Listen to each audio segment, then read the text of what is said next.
야곱의 인생을 계속해서 살펴보는데 그의 인생이 참으로 쉽지 않습니다.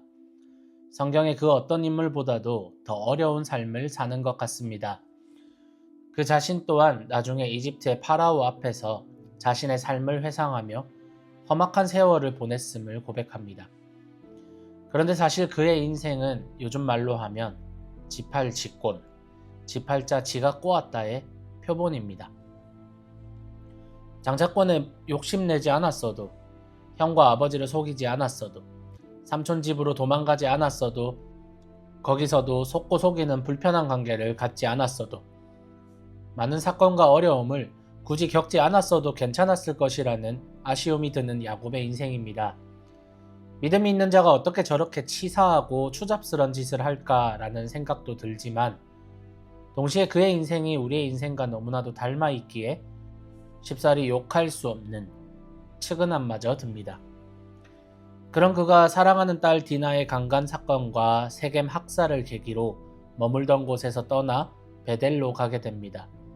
그곳은 젊은 시절 형 에서를 피해서 라반의 집으로 도망치던 길에서 하나님을 만났던 곳, 하나님의 은혜와 약속을 확인했던 바로 그곳입니다. 왜 우리는 하나님의 약속을 온전히 신뢰하지 못하고 하나님께 받은 사랑과 은혜를 기억하지 못하고 매 순간 어려움과 삶의 문제들을 나의 힘으로, 나의 능력으로 해결하려고 할까요? 분명히 나의 가치관과 나의 정체성이 하나님을 향해 돌이켰다고 생각이 들었지만 왜 나는 이렇게 문제와 유혹 앞에서 여전히 쉽게 넘어지고 실패하는 것일까요? 그것은 우리가 변화받지 못해서가 아니라 여전히 우리가 세상과 가까이 머물고 있기 때문일 것입니다. 분명 우리의 방향은 세상을 향해 가고 있다가 하나님의 은혜로 그 길에서 돌이켜 하나님을 바라보고 있을 것이지만 우리가 세상에 거했던 습관들, 세상에서 행했던 죄의 습성들이 여전히 우리 속에 남아 있어 우리를 계속해서 유혹하고 넘어뜨리려고 하기 때문이고 우리에게 그 유혹이 너무나도 익숙하기 때문일 것입니다. 그때 우리는 베델을 기억해야 합니다. 하나님과의 첫사랑을, 하나님의 은혜와 그리스도의 십자가가 깨달아지고 영접되고 고백되어졌던 바로 그 순간을 기억하며 그 은혜와 사랑으로 충만해져야 합니다. 이것은 신앙을 추억으로 하라는 것이 아닙니다. 그러나 강렬했던 첫사랑의 기억, 하나님께 받은 그 은혜의 충격, 그것은 우리가 헤매고 있는 지금 이 시점에 하나님의 사랑을 계속해서 갈망하게 만들고 붙들게 만들어주는 힘이 있을 것입니다. 그러나 그것이 머리로 아는 것처럼 된다면 얼마나 좋을까요? 항상 기뻐하고 쉬지 않고 기도가 나오며 범사에 감사하는 삶을 살아가며 하나님을 늘 찾는 삶을 살아간다면 얼마나 좋을까요? 그러나 우리는 늘 실패하고 넘어집니다. 그러나 복음이 복음인 이유는 우리의 상황과 형편과 관계없는 하나님의 의가 주권적으로 우리에게 임하는 데에 있습니다.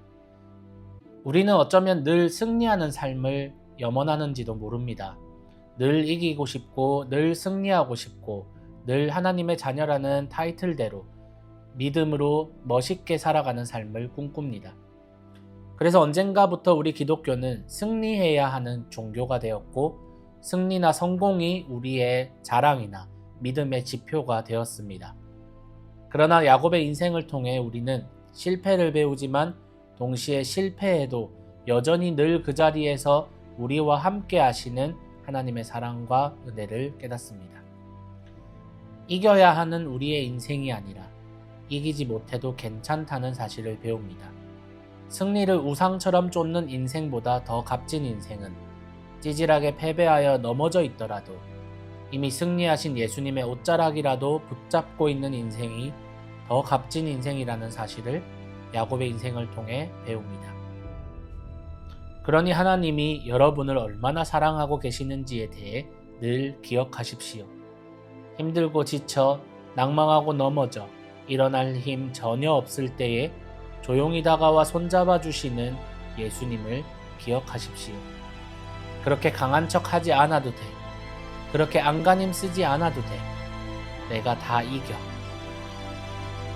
예수님은 이렇게 말씀하고 계십니다. 내가 강해지는 인생이 아니라 강하신 예수님만 붙들고 함께 걷는 삶을 여러분이 살아가시기를 예수님의 이름으로 축원합니다. 아멘.